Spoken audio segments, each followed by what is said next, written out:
This is the regular meeting of the Mobile City Council, Tuesday, April 25th. Please stand for our invocation led by Reverend Billy Burt, Riverside Baptist Church, and remain standing for the Pledge of Allegiance. Thank you, dear God, for another beautiful day of opportunities and blessings. We thank you for these elected officials that are servants here in the city of Mobile, and ask that you would continue to give wisdom as discussions are held for the advancement of this community and this city. And Lord, we ask for your collective blessing upon each one here today, young and old alike. Lord, we need your touch, and we ask for your divine help. We pray these things in Christ's name. Amen and amen.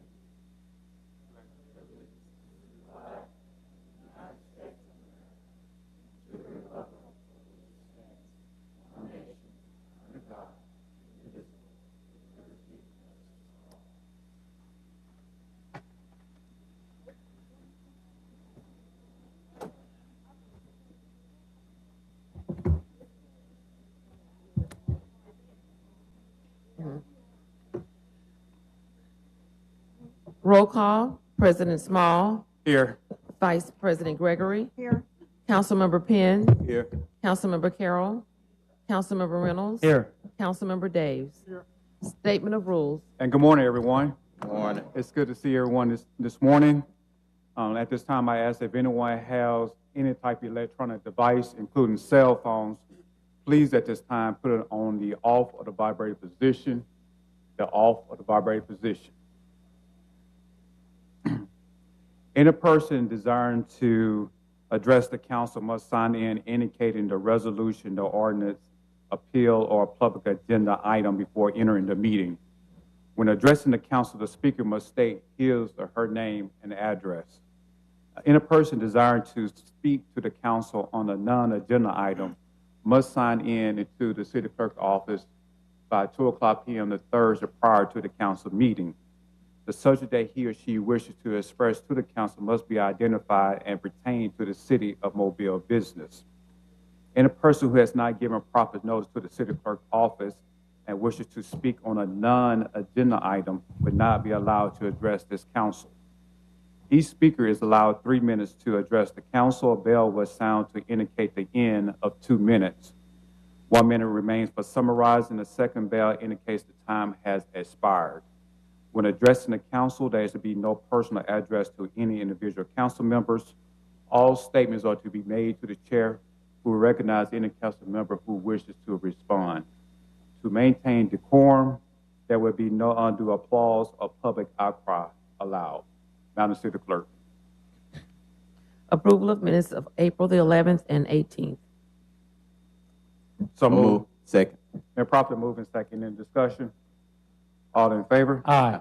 All opposed? Minutes approved. Communication from the mayor's office. Yeah, President Small, I'll be making comments on behalf of Mayor Stimson. He had to attend a funeral. And so, but he brings his greetings and wants to introduce the Building a Business Legacy program, which was launched today. Is a new program with Commonwealth National Bank. And this is by design to support small and DBE businesses in the city.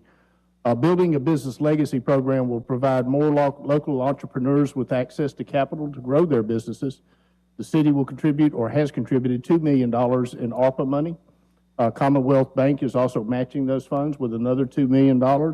This will be a revolving fund for loans to local small businesses.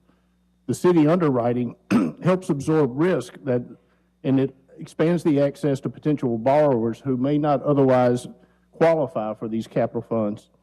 Conservatively, small business, disadvantaged businesses have access to over $10 million in this revolving account over the next 5 years. Also through Parks and Rec, they're announcing the Prince Tribute Concert, June 7th. This will be the second year, I believe, in a row that we've done this. The tickets are on sale for one of the Mobile Park and Rec Department's biggest concerts for the summer. The Purple Madness will be returning to Cooper Riverside Park on June the 7th. America's #1 Prince Experience Band. They have traveled the country performing an in-demand tribute to Prince. The event is open to those 18 and older. There are more details and information about the ticket prices and packages on the city website. Also have 2 proclamations to read on behalf of Mayor Stimson.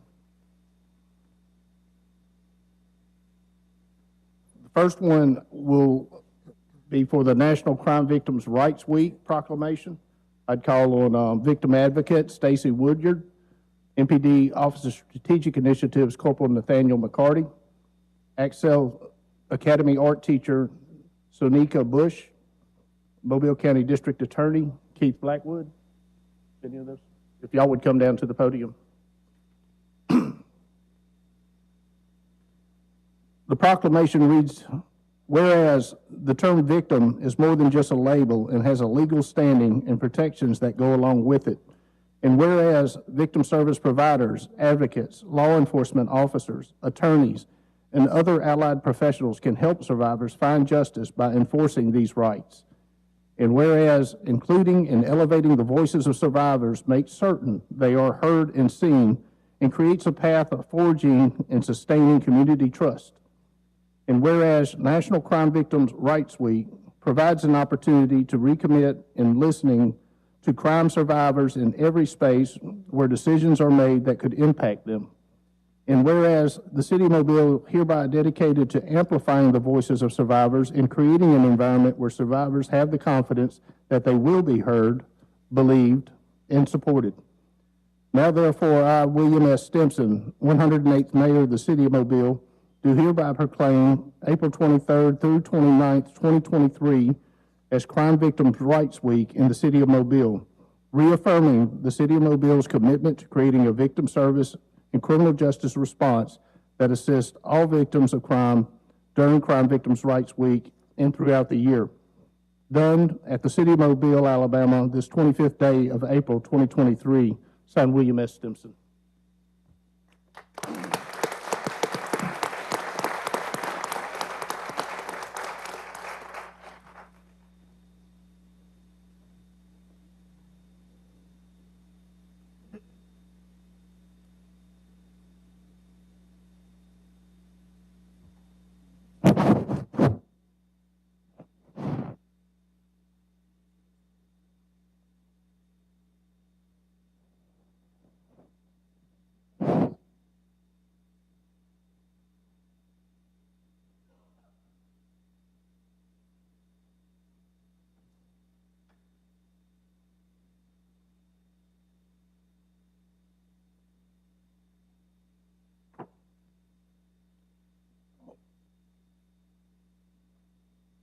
The second proclamation will be given to the SWAT Kick Butts Proclamation Day. SWAT has a little different acronym than what I'm used to, but this is Students Working Against Tobacco. And so I would call on Harold Jones, the Youth Tobacco Prevention Coordinator and Outreach Educator for Mobile County Health Department's Teen Center, Toki Dunn, Community Prevention Program Coordinator, Pebbles King, Bureau of Community and Nutrition Services Coordinator, Dr. Kevin P. Michaels, the Health Officer for the Mobile County Health Department, and then SWAT members from Bryant High School, Olivia Fox, Caitlin Hamilton, Isabella Lincoln, and Tyra Watson. The proclamation reads as follows. Whereas the Mobile County Health Department and the Students Working Against Tobacco, SWAT, strive to support Tobacco-Free Kids' annual Kick Butts Day to bring awareness to the dangers of nicotine products and secondhand smoke.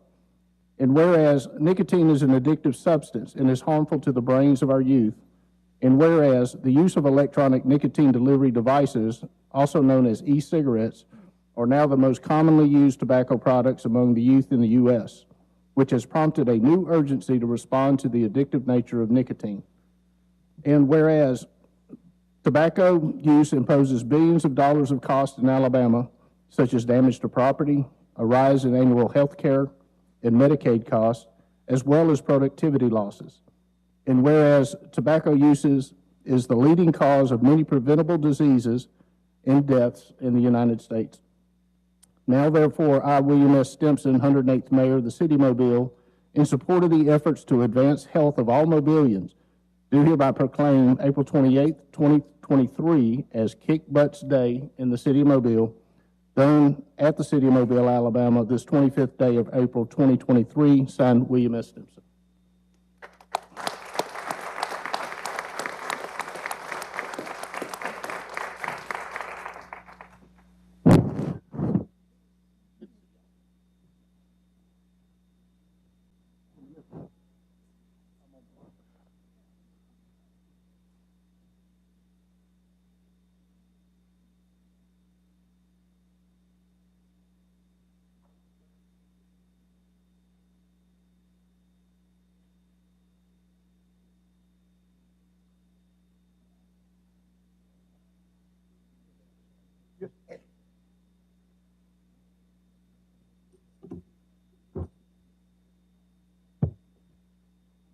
Okay, thank you, Council President Small and Major Simpson, for this proclamation in support of students working against tobacco, or SWAT. A little over 20% of our adult population regularly smokes cigarettes, ranking Alabama 44th and highest in the nation. Smoking-related illnesses have been attributed to 8,600 deaths each year in Alabama and an estimated $1.9 billion annual in smoking-related expenditures. Mobile County Health Department has a grant through the DeBecke Charitable Foundation and Alabama Department of Public Health, which provides activities towards empowering our youth to be role models in the fight against tobacco use. Mr. Harold Jones and Ms. Toki Dunn and many others support the ambassadors across our schools to set positive roles in school activities. As previously introduced, we have Olivia Fox, Caitlin Hamilton, and Isabel Lincoln, who are members of Bryant High School SWAT team, and they serve as role models to the younger students. We partner annually with the Mobile County Public School Systems, JRTC program, and the local U.S. Marine substation in Mobile to sponsor the Kick Butt Challenge to drive the importance of tobacco-free lifestyle and a healthy community. So thank you again. Thank you, Dr. Michaels and team, for all the wonderful work y'all doing in our community. Thank y'all so much. Council President, I'd like to call on Darlene Martin. She has a presentation for the council.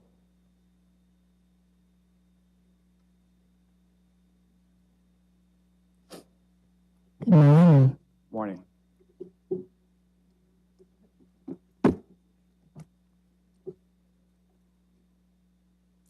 Greetings and blessing.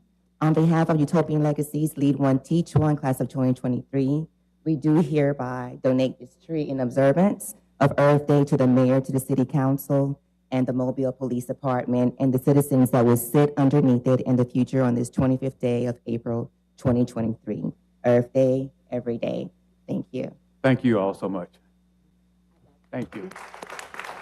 Two of the little ones who want to say something. Ask me what's on my mind. Ask me what's on my mind. I will tell you. Reduce, reuse, recycle. What about you?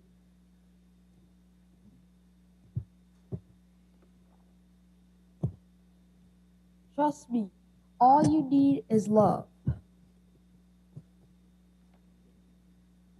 Okay. I tell you what, why don't y'all just come up here and just take a picture with the council, and Chief, if you can just display the tree some kind of way we can have the tree, not in the background, but the front ground for us. What kind of tree is it? It does, but yeah, it's great.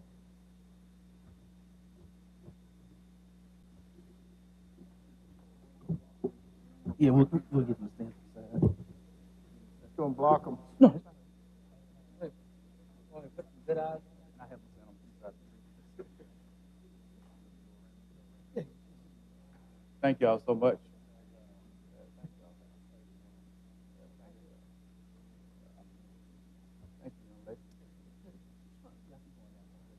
Thank y'all. What if you put the what if they put the tree? What if they put the tree behind the kids? In between them.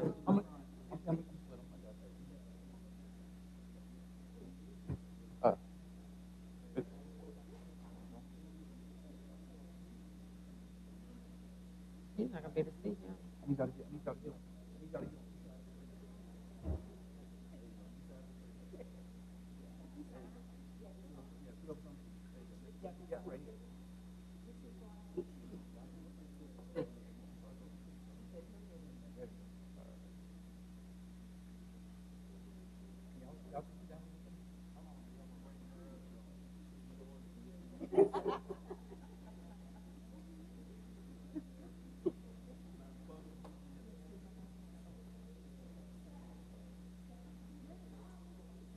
Stay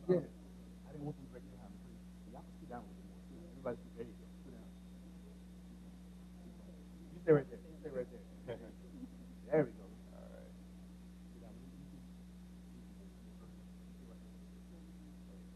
right. All right. Here.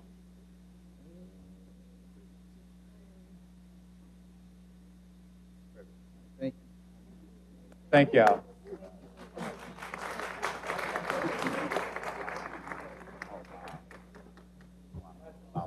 Thank you, man.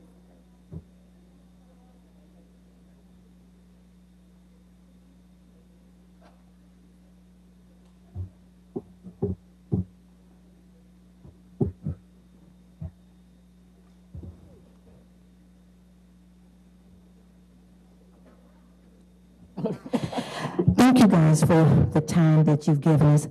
I would like to thank the mayor and his official staff for allowing us to use some of his time to make this presentation. As we continue to mentor, foster, and guide our generation of citizens, we want to use Earth Day as a teachable moment to let them know that we only have one Earth, and it is all our responsibility to take care of it. As we move forward in our journey, we would like to sincerely thank each council member who supported us, Chief Prime for taking his time to come out and mentor these children. We all must remember what we pour into them will come out of them. We are currently working on our summer program where we will be teaching them to reuse, reduce, and recycle, as well as gardening. We will be contacting the council members to schedule a cleanup in your districts.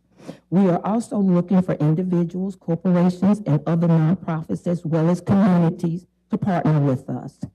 You all, this work is too big to do alone. Their lives are at stake. As we build this new village, this new frontier, let us all work together to not just give them what they need, but what they deserve. Thank you. Thank you, Ms. Parker.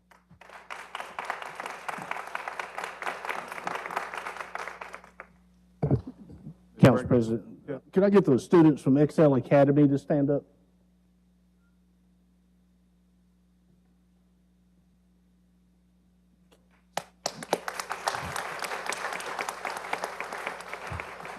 These students are responsible for the artwork you see for the Victims' Rights Week, and I just wanted to make sure we acknowledge them as well.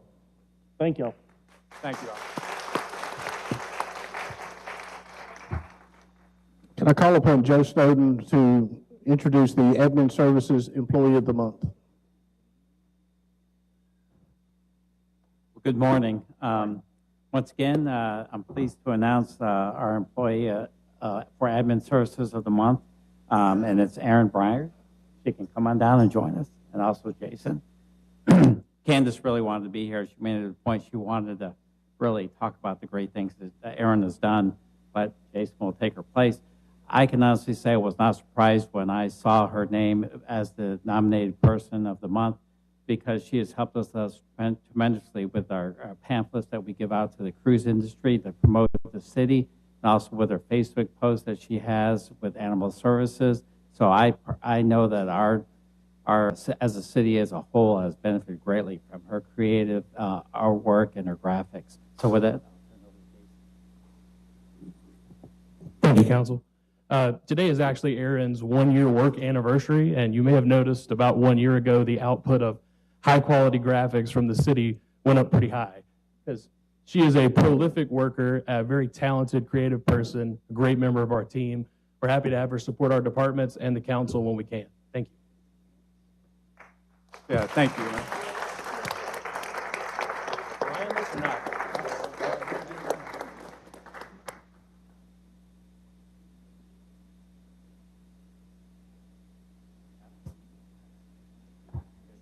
Congratulations, Aaron, and everything that they did say is true. Sorry, President. Everything that they said is true. Congratulations to you. Thank you so much. I really appreciate it. Okay.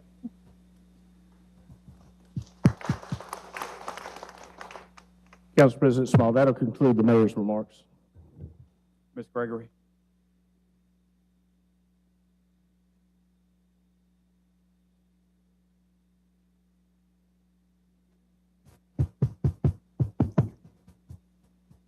Well, it's my privilege today to wish a very happy birthday to this lovely woman who is sitting next to me. This is Rosie Seaman.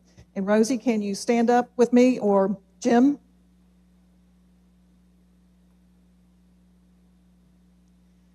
Not only are we wishing her a happy birthday, but we have a very special proclamation for Rosie. Why don't we stand this way so we can, it's a little dark up here.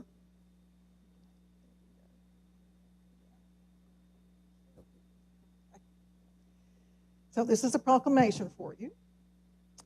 Whereas Rosie Seaman is a resident of Mobile, Alabama, and she was born on April 26, 1933, so tomorrow is her official birthday, and she's been a resident since then and a blessing to everyone. Whereas Rosie attended Cathedral Grammar School and Bishop Tulane High School, and after that she worked for,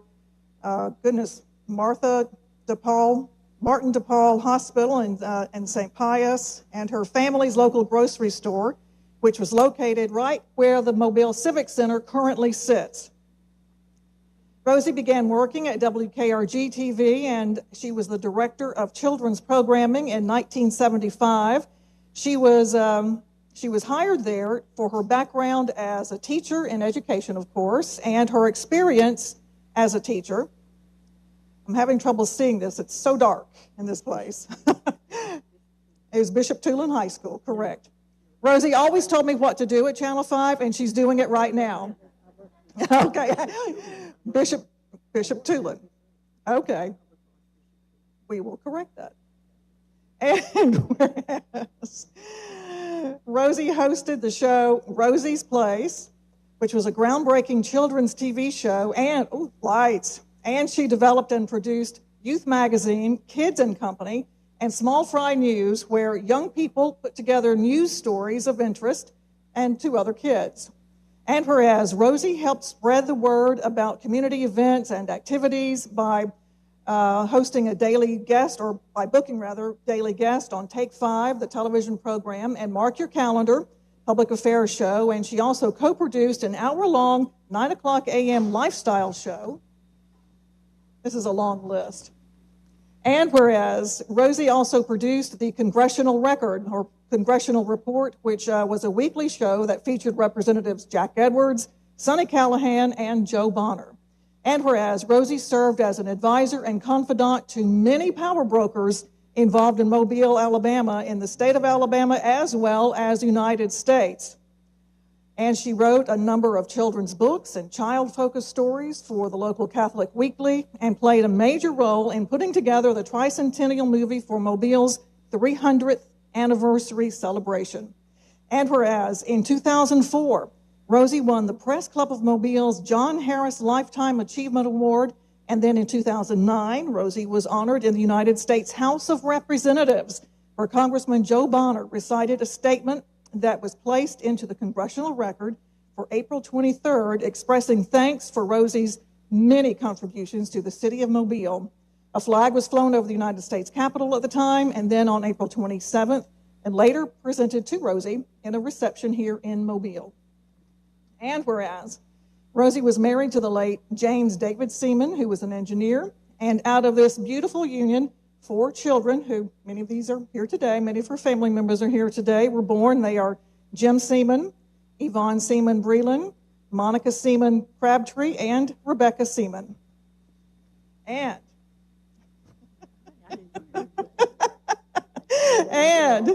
now, therefore, I, Gina Gregory, Council Vice President, and the members of the Mobile City Council, along with Mayor William S. Stimson, do hereby proclaim Wednesday, April 26th, Rosie Seaman Day in the city of Mobile, and we ask everyone to join in this joyous celebration. So, Rosie.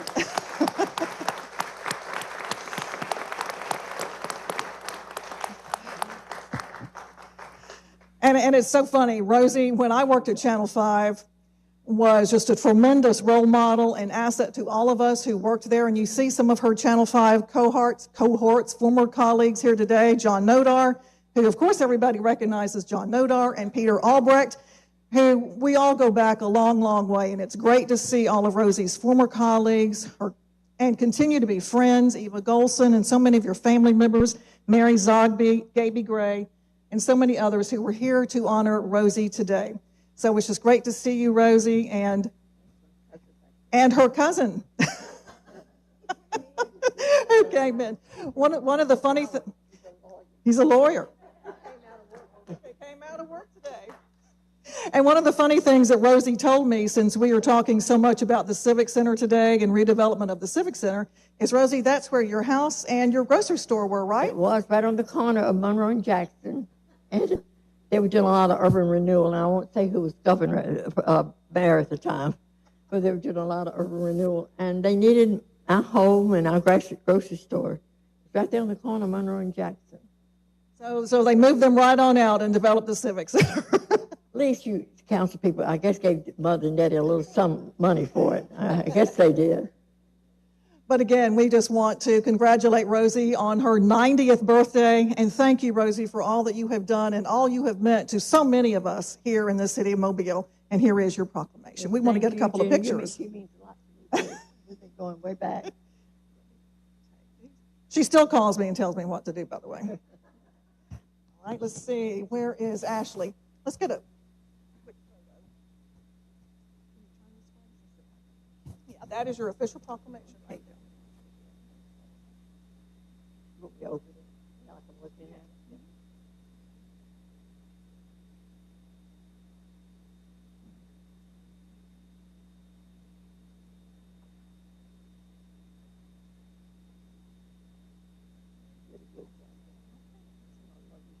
Again, congratulations, Ms. Rosie, and a happy birthday to you.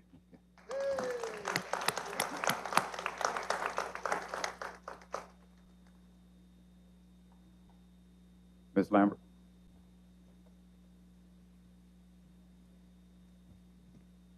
Monthly finance reports.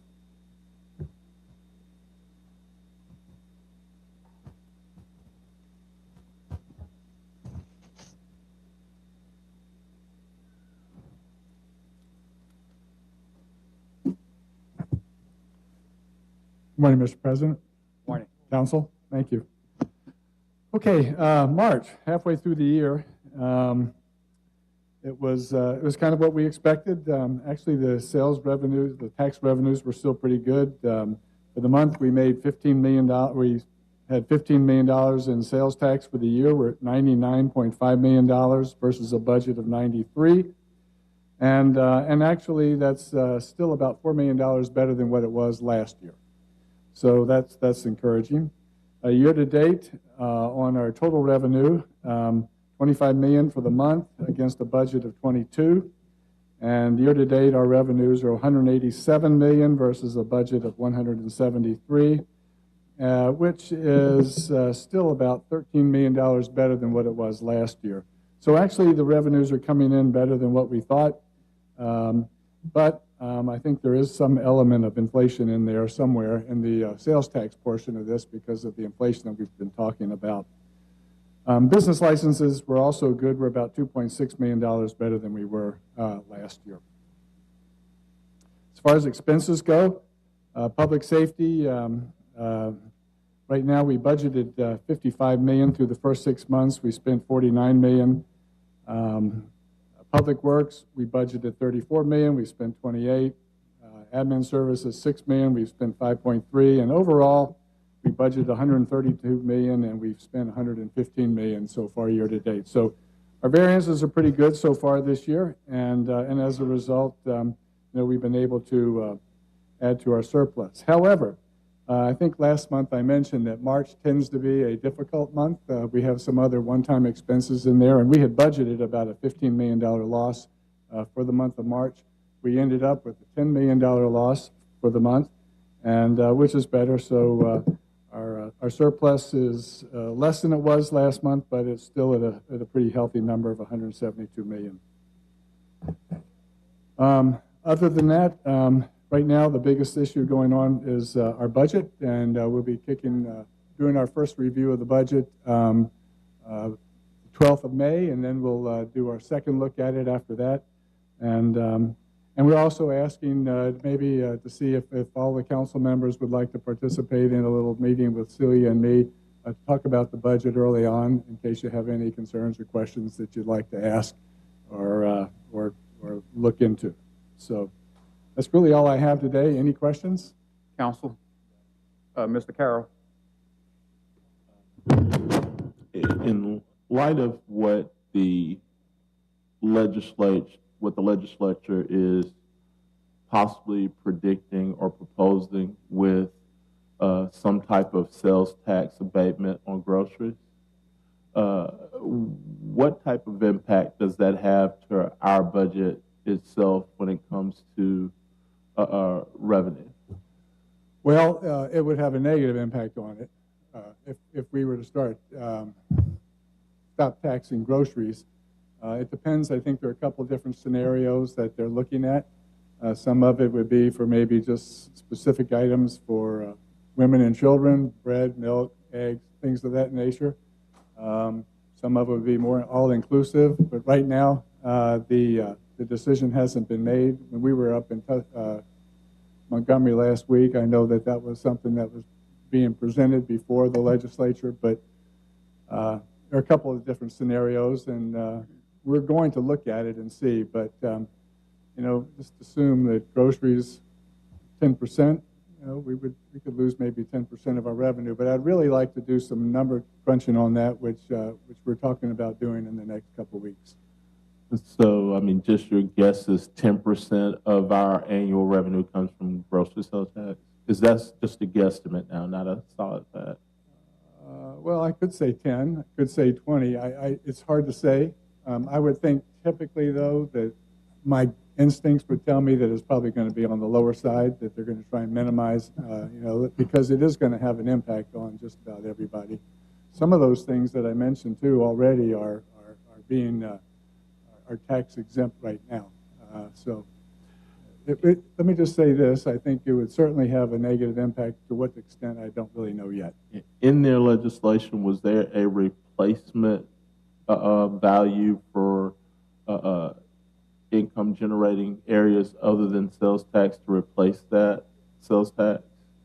Meaning that was a proposal for additional ad valorem taxes or something? Because most, if not all, cities in the state of Alabama's principal form of revenue is sales tax. Mm-hmm. So to the city of Mobile, a 10% hit, we're looking at $30 million.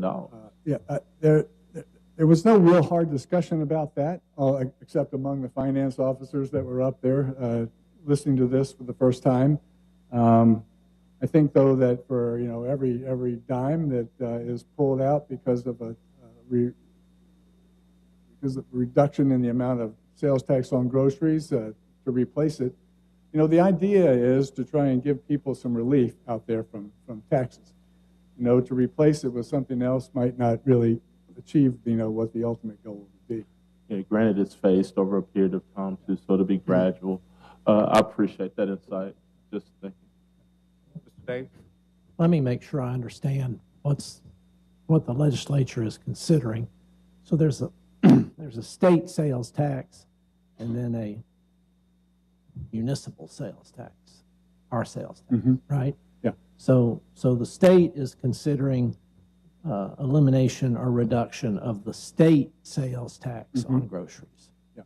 So that's a good point. So if that's all they did, that's a good point. It wouldn't affect us. It wouldn't affect it as of now. Yeah. The idea would be they want to do it and leave it more of as an optional issue for the cities. Yeah. But I suppose they could tell us that we can't collect the local sales tax on groceries anymore. I suppose they have almost complete, total czar-like authority over what we do down here if they want to exercise. Well, the message we received a week ago was that at least the points that were under discussion were that more likely to do it on the state level, less likely to do it on the cities, and maybe give the cities some option to choose whether or not they want to do it. Most of the cities I heard from last week, except for maybe one, were really concerned about what it would do to their budget.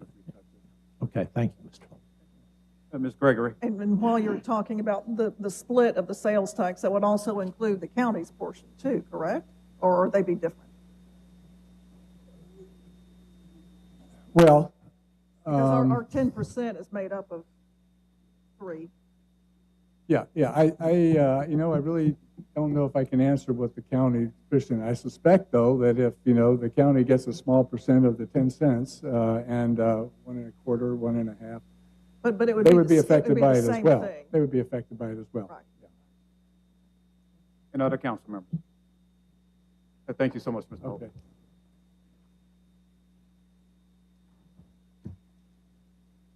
Adoption of the agenda. So moved. Second. Been properly moving second. Any discussion? All in favor? Aye. All opposed? Agenda is adopted.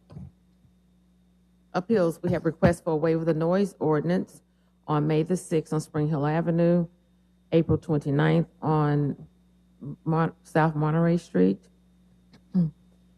April 29th on O'Shell Road at Catherine Street,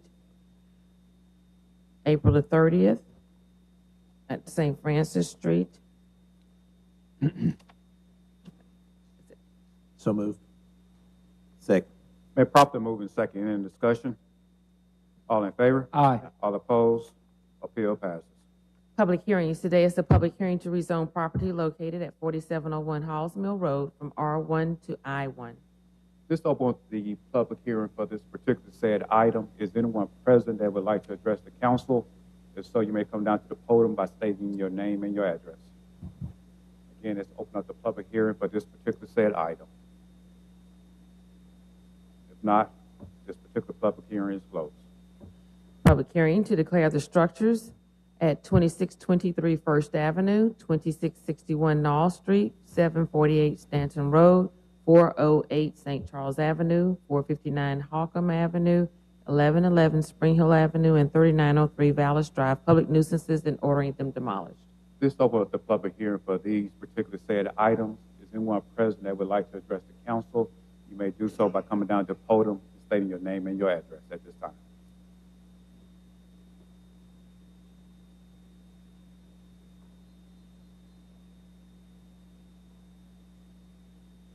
Hello, my name is Kristen Lawrence. My name is Kristen Lawrence, and I reside at 2801 Berkeley Avenue, just a couple of streets over from 2623 First Avenue. I am requesting more time because I'm just requesting more time. My architect couldn't get to my job in the amount of time that I was given. And I am planning on rebuilding the home that was passed down to me from my father. So I just need more time to start the process. Mr. Penn, would you like to comment in any kind of way? Yes. So if we hold it over for 60 days, you think you can get a permit? Yes, sir. Okay. All right. We'll hold it over 60 days. Okay, thank you. Make sure you just go ahead and get that permit, though. Yes, sir. Okay. You probably can just go up to the third floor today. Just go ahead and get that handled, but it'll be in the process. Okay, thank you.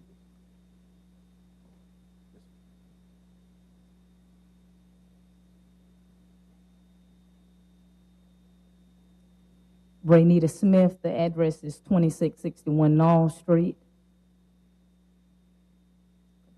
The address at 2661 Knoll Street, I've personally gone over and done a majority of the renovations. I spoke with Mr. Williams the other day, and he told me he only had about 2 or 3 things left that he wanted to have done. So that property, most of the citations or all of the things that he originally cited have been abated.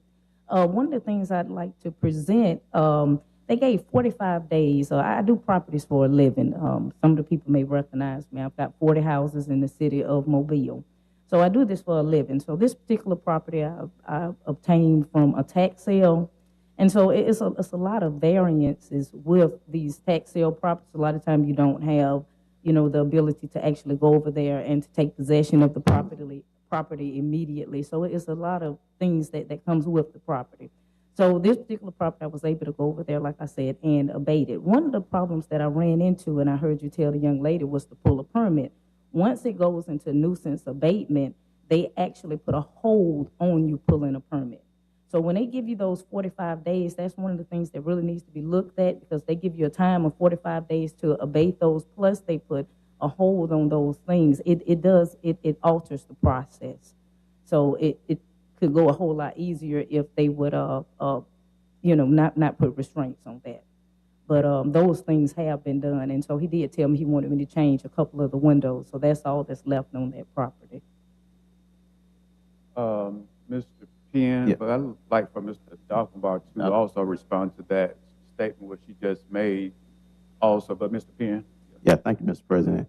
From my understanding, of course, I received that work has been, of course, been done. I don't believe, is a permit right now on the house?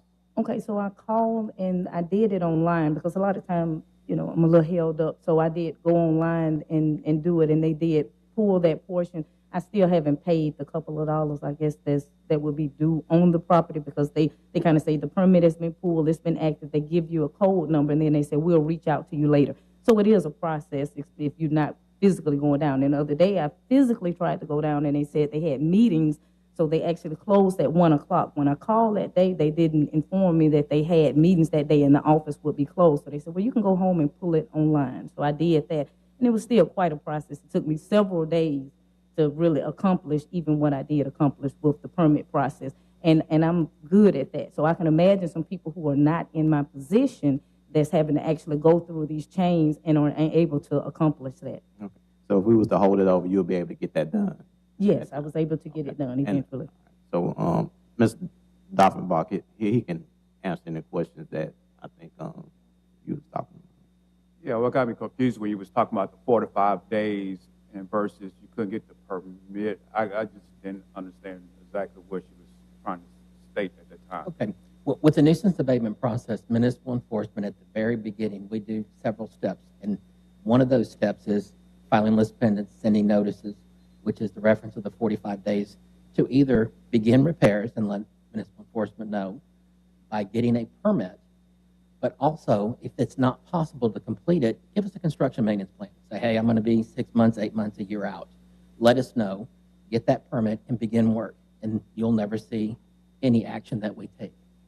But sometimes we have no active permits, but we have work being done like what we see today.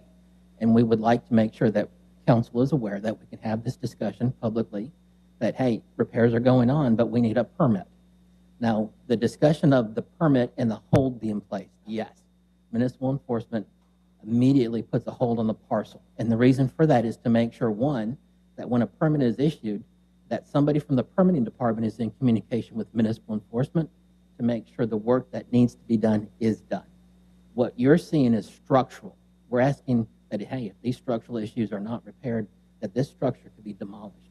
So that keys in two things. One, that a permit is required, but two, drawings may be necessary from an architect or a structural engineer for any structural issues, foundation, roof, walls, especially if there's a fire.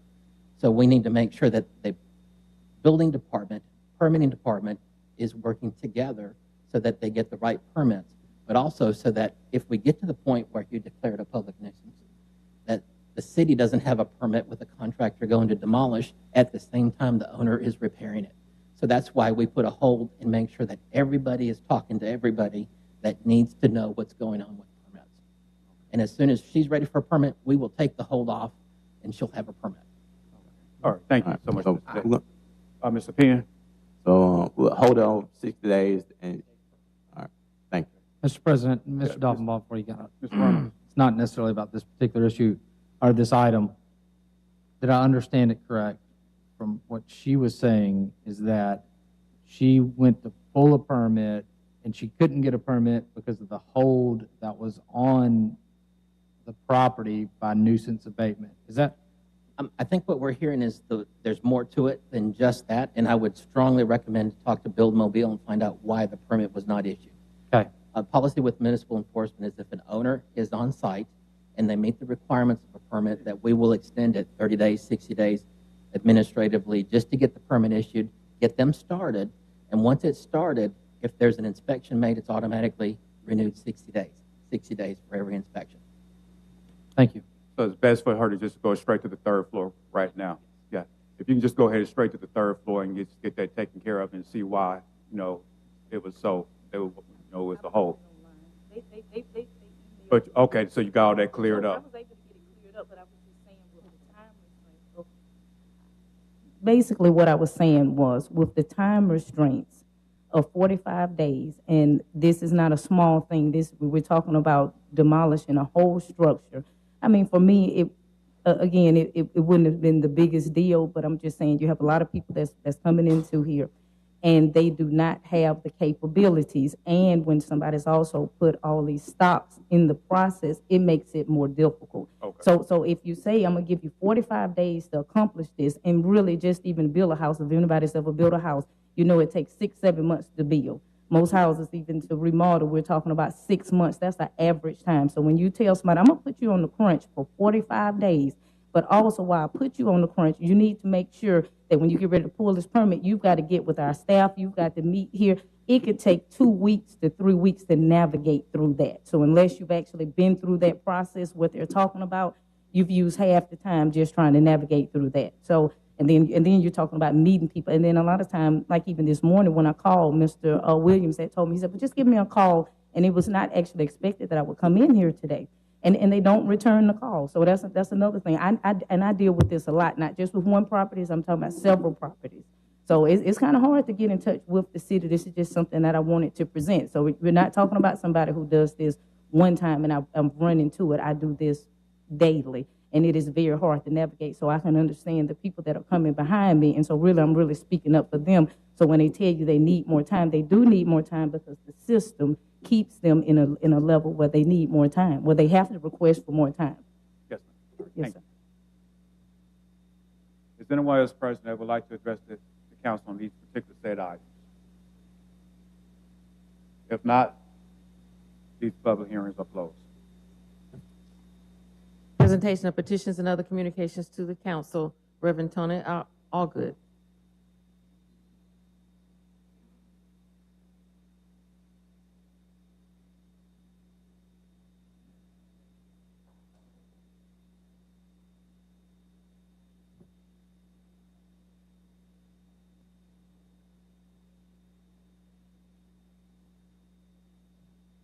Good morning. Good morning. I'm Reverend Tony Allgood, 214A Sales Avenue, Mobile 36607. I called the clerk's office yesterday and asked to be taken off until I was going to get back on next Tuesday. But since I'm here, I'll go ahead and speak. I'm speaking against the no-knock warrant law. And it's our understanding that this can only be approved by the administrative head of the city. Now, the no-knock law poses a danger not only to the occupants of the house where it's used, it also poses a danger to the police officers because you never know what's going to happen.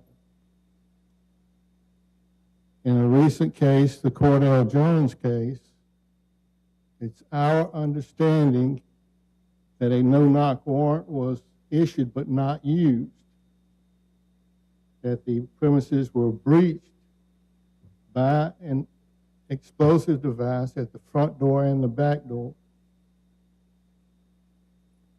From the time the premises were breached, the folks inside were asleep, and it's either flee or fight. You don't know what's happening, you're disoriented, and then within 23 seconds, the young man goes out the window, and is shot and killed. Alabama has an open carry law now where anybody can carry a weapon. What we're calling for is, number one, a transparent investigation. Number two, for the mayor to sign whatever order he needs to sign, stating that there will never be another no-knock warrant used. This not only terrorizes the household where it's used, but it also terrorizes the whole community, not knowing whether or not they could be next. It's also my understanding that high officials in the city do not believe that no-knock warrant should be used. Now, whether or not it, at time, okay. Thank you. Reverend Councilman Carroll, granted you one more minute. Whether the warrant was used or not, the method that was used set it up for disaster. It's also our understanding that the young man that was shot and killed wasn't even the one they had the warrant for. So this is what we're asking. If there are people high in this administration that do not believe in a no-knock warrant, then I hope that they will come forward and say such. Thank you. Mr. President, question. Carol. Am I, Thank you, Rev. am I misunderstood, or do I not have the proper understanding? Did the previous council not pass legislation prohibiting no-knock warrants in the city of Mobile? Is that a case, or? I don't recall that happened, no, sir. Okay. Does the city currently operate off of any legislation that prevents no-knock warrants? Turn to the Chief. Yep, President Small D and Councilman Carroll. The state law, the court of jurisdiction is where the issuance of a no-knock search warrant comes from. It does not come from the administration, nor does it come from the police department. And it's usually only used on a high-risk search warrant. The judge makes an assessment and provides the option to police officers to not use the knock if there's going to be the likelihood of deadly force being used by the occupants of the house. So it has to do with the type of crime being investigated, whether or not subjects are armed inside the house. Those are all factors. The administrative side of this is the discretion whether or not to use the option of no knock. And I think Chief Batiste will join with me that for years, even when I was police chief and when he was police chief, the administrative decision was that we would not use no-knock warrants. So even though they're issued by the court, we do not believe in no-knock warrants. I actually do agree with the Reverend that they're dangerous to the occupants, they're dangerous to the police officers making the entry. So I hope that answers your question, but that declaration's already been made. It was made years ago that we do not do no-knock warrants, which is why, even though no-knock warrant was issued, they did not use that option. I would also add that I concur with Chief Staff Barber, but contextually, Reverend Allgood stopped shy of indicating that a subject fled from the back window, but he did not say that he was armed. And that is very relevant to the fact that the officer had to use deadly force. And then he circled back around and said, because of the constitutional carry or the permitless carry, gave him the right to carry a weapon. He did certainly have a right to carry a weapon. We share in the grief of the Jones family, but I think those of us that are shepherds have a responsibility to contextually talk about the facts of this case properly. And when they do so improperly, it's misleading and it creates doubt in our community. So one of the things I want to clarify, and I think there was some discussion about what gets issued. That is a state law level. That is not a city ordinance, and that's not something that we can deal with at this level legislatively. But it is something that we can talk to our local delegation about. But I would say, as a matter of course, the administration does not act on no-knock warrants. And I think what Reverend Allgood said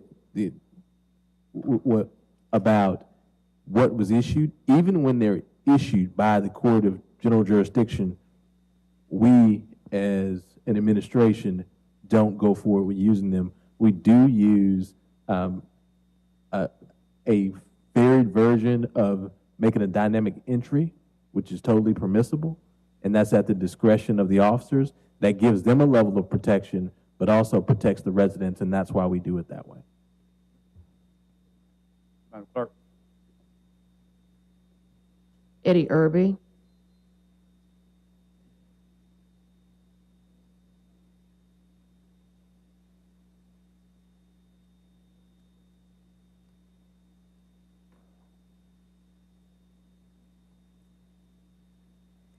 Morning, Eddie Irby, 1116 Richard Road, Mobile, Alabama, 36618.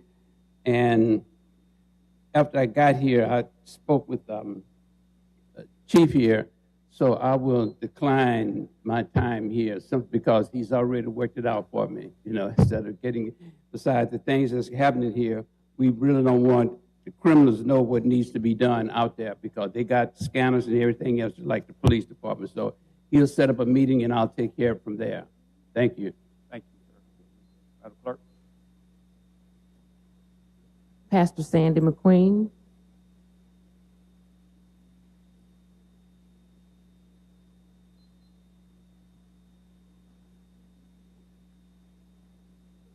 Good morning. I'm Sandy Antonio McQueen. I reside at 350 South Scott Street, P.H. Lewis Place, Mobile, Alabama, 36603 in District 2. I'm also the pastor of True Vine Missionary Baptist Church family located 1850 Dr. Martin Luther King Jr.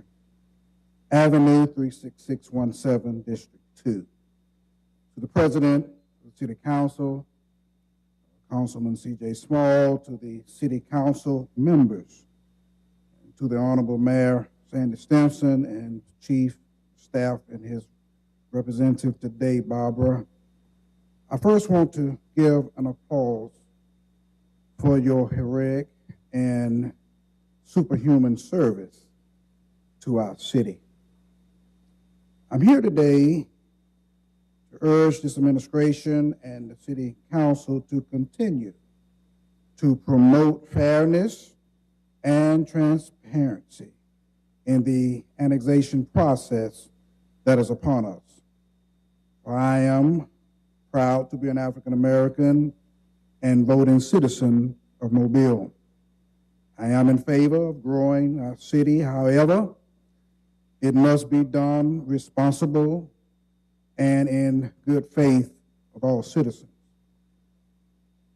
Then, as citizens, particularly African Americans, we need to be crystal clear that true change requires that we are casting our votes, of which our ancestors fought tirelessly, and many of them died for our rights to vote. If we don't vote, then our future is in jeopardy. How can anyone delude what we are deluding ourselves? For the numbers tell the story in previous elections. Differences of registered voters versus votes cast is certainly a shame and a disgrace. True change of this annexation matter requires that we simply vote, and in the process of seeing our city grow numerically, spiritually, and financially, the city must address some of the long-ignored infrastructure, socio-economic, and housing needs in our communities. Now, I understand that annexation will help recover some of the costs the city is spending currently on services being provided, but a more comprehensive projective plan needs to be displayed with the input of all concerned citizens who are in our districts underserved. Lastly, I encourage all of us to use our energy and our time wisely for the sake of who's coming behind us. Who is coming behind us? Our sons, our daughters, our great-grands, our great-grands. All of our future is in the hands of God. But right now, their promising future is in our hands. Thank you. Thank you. Reggie Hill.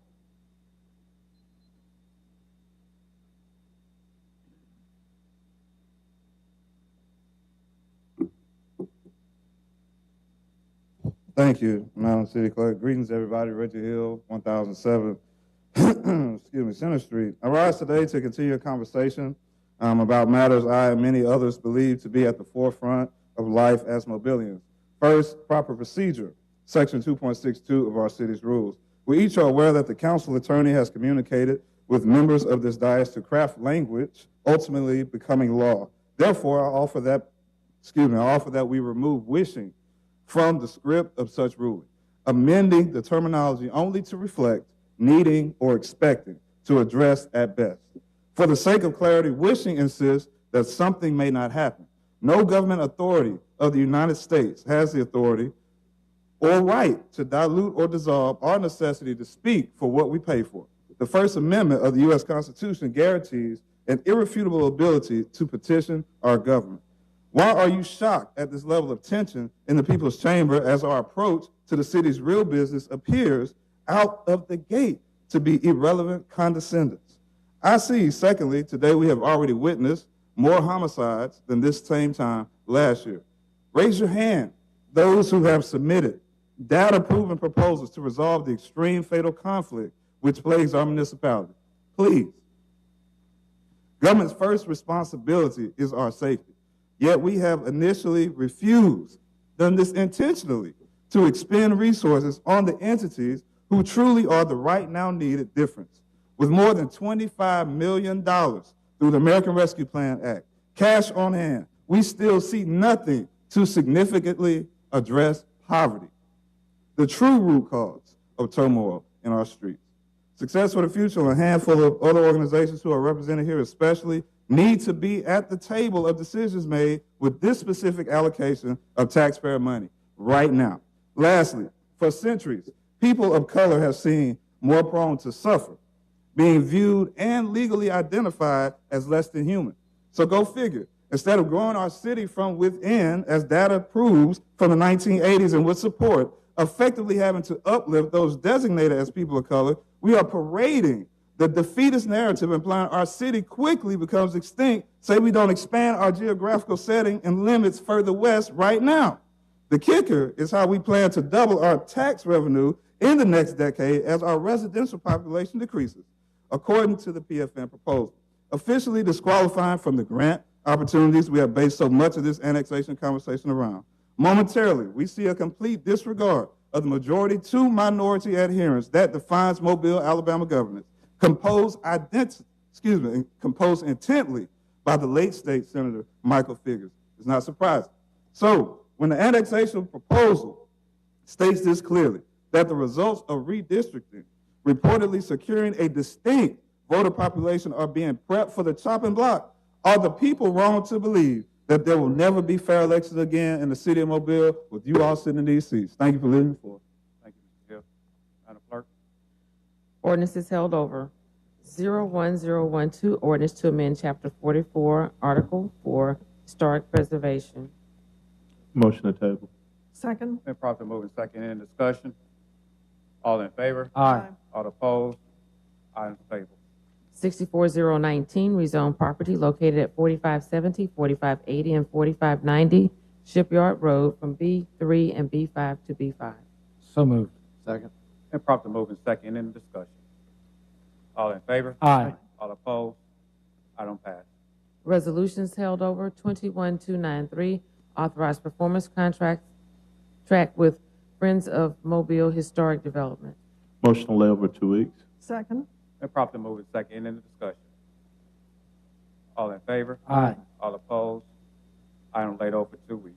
08438, approved purchase order to Marsif Marine Safety Consulting for maritime security plan training exercise services for the cruise terminal. 08439, approved purchase order to Schaefer Plastics North America for plastic garbage carts. 21440, authorized contract with Chris Brewer Contracting for Hillwood Road Sidewalk Project. 37441, consider approval of a certificate of public convenience and necessity to the Way to Go, Inc. to operate a sedan and shuttle service. So moved. Second. Been properly moved and second. Any discussion? All in favor? Aye. All opposed? Item passes. Ordinances being introduced 02020 through 01023. For council rules, these ordinances as read will be laid over for 1 week. Consent resolutions being introduced 09443 through 03483. Move to waive the rules for immediate consideration of these resolutions with the exception of 37447, 37448, 40-453, and we are tabling then 4458. That's correct.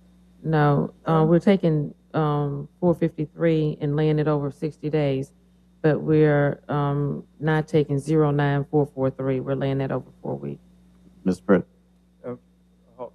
Yeah, wait a minute. What did we get to discussion? Okay, so we're laying over for 1 week.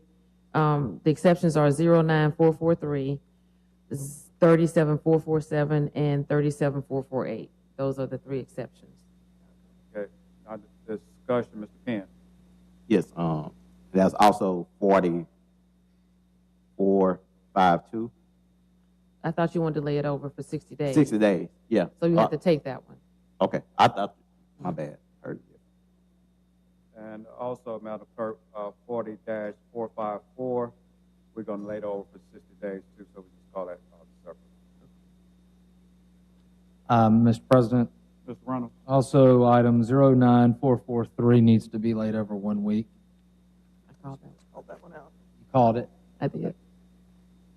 So there are three exceptions, 09443, 37447, and 37448, which will lay over for 1 week. Is there a second? All right, any other discussion? Okay. Oh, non-discussion. All right. All in favor? Okay. Yeah, all in favor to lay over? All opposed? Waiving the rules. Yes. We're just waiving the rules. I mean, yeah, waive the rules, I'm sorry. Aye. Okay. All in favor to waive the rules? Aye. All opposed? Rules away. Madam Clerk. 31444, authorize a grant application to the Department of Justice, Office of Community-Oriented Policing Services for the fiscal year 23 Community Policing Development Program.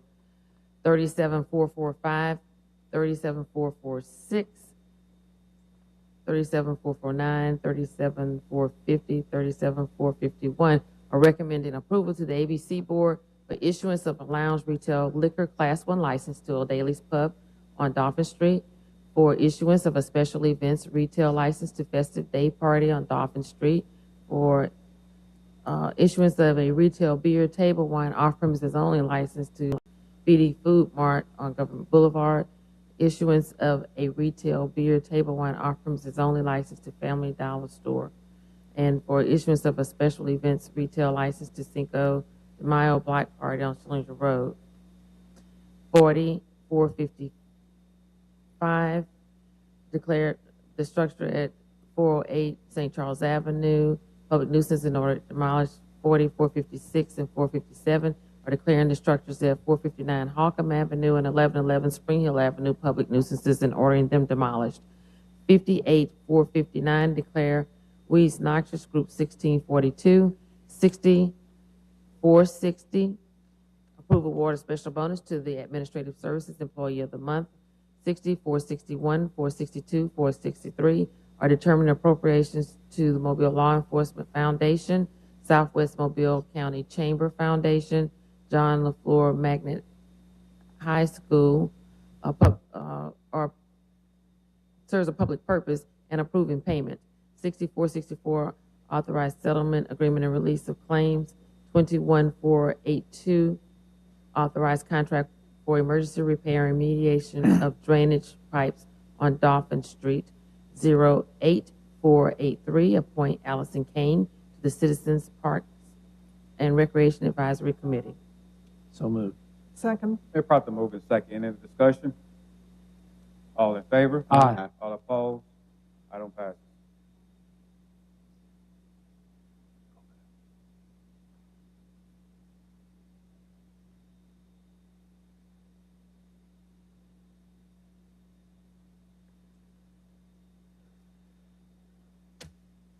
Okay, now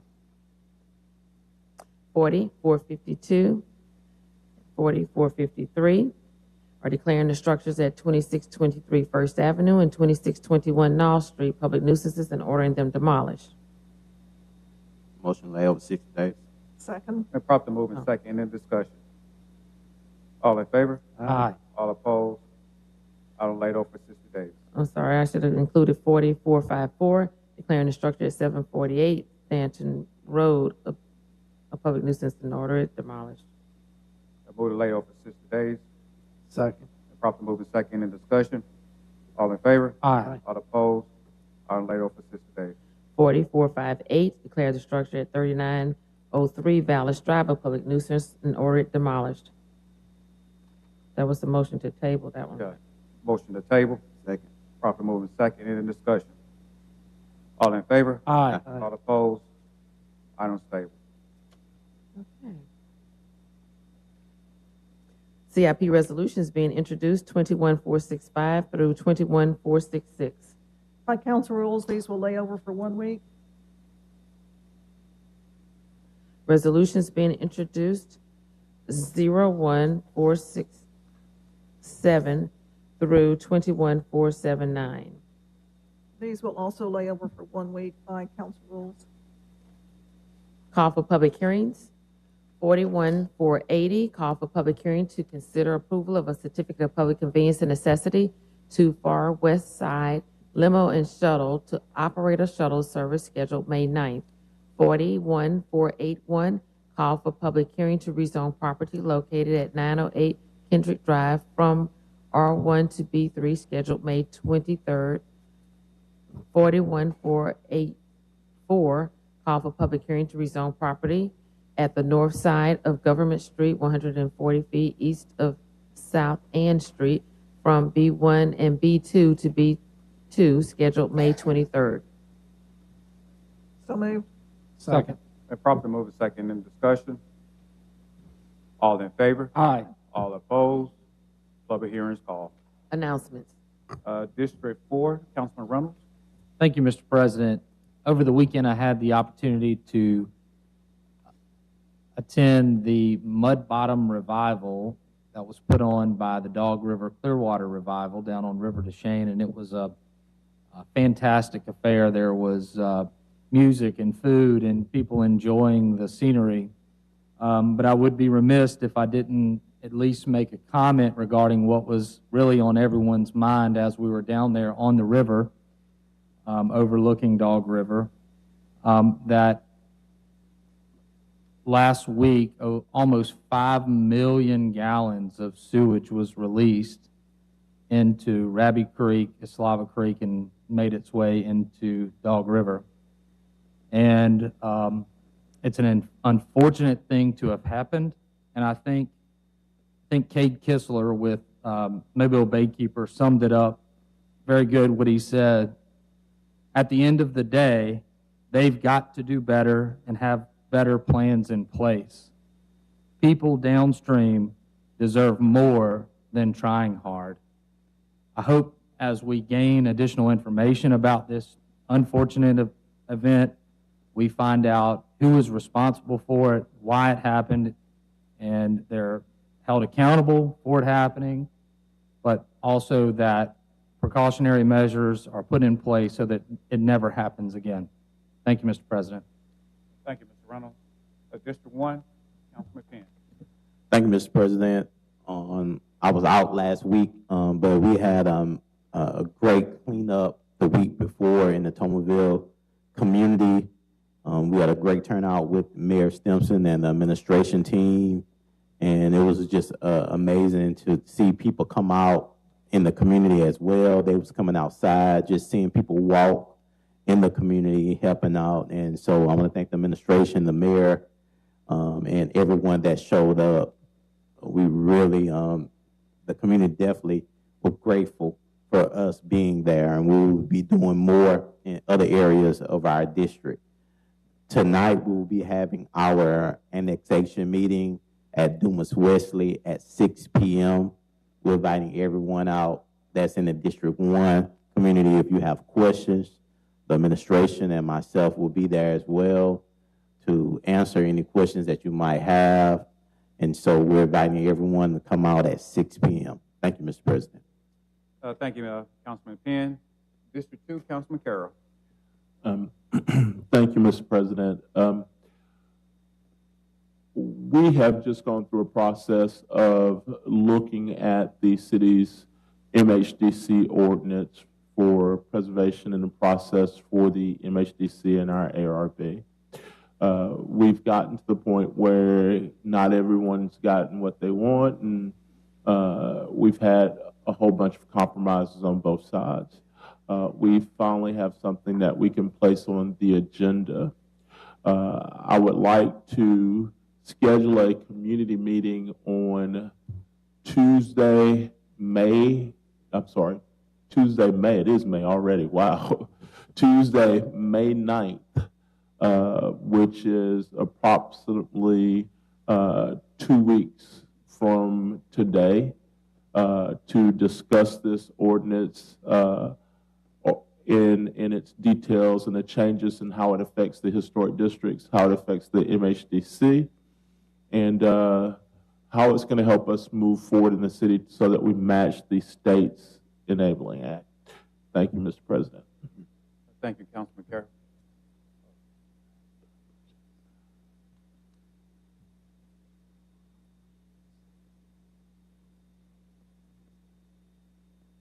Well, it's got to come out of committee with approvals in order to discuss it. Councilman Day, District 5. Thank you, Mr. President.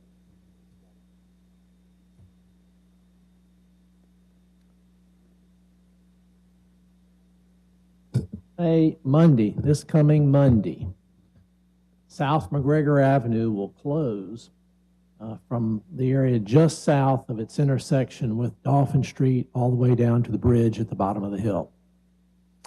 There's been a lot of communication with respect to this. This upcoming closure has been on the city's website. I've talked about it with various neighborhood organizations surrounding the area. We've had signs, blinking signs out there, and other kinds of signs out there for some time. If you are one of the 18 to 20,000 cars that uses that corridor every single day, you're not going to be able to use it starting Monday morning. And I'd ask you to go ahead and figure out what you're going to do as an alternative to that piece of road. And I'd also ask you not to go through the neighborhoods as an alternative. If you're going eastbound, you can continue down Airport Boulevard, get on I-65, go over to Dolphin Street, and continue eastbound. Same thing on the way back home in the afternoon. Please do not use those neighborhoods. I would also like to say that the businesses on either side of both to the west and to the east facing Airport Boulevard will continue to be open. And for a while, that road between the two, that part of South McGregor between the two will be open. Eventually, it'll be closed too. But at the beginning, it will be open. You can turn into those shopping centers from Airport Boulevard. And those businesses will continue to be open. They deserve your continued patronage. So everybody, please be aware, come Monday morning, that piece of road is going to be closed for an extended period of time. The other thing I'd like to mention is that Districts 5 and 7 will have a joint meeting for residents on that same day, Monday, May 1st at 6:00 p.m. at the Mobile Museum of Art on Museum Drive in Langen Park.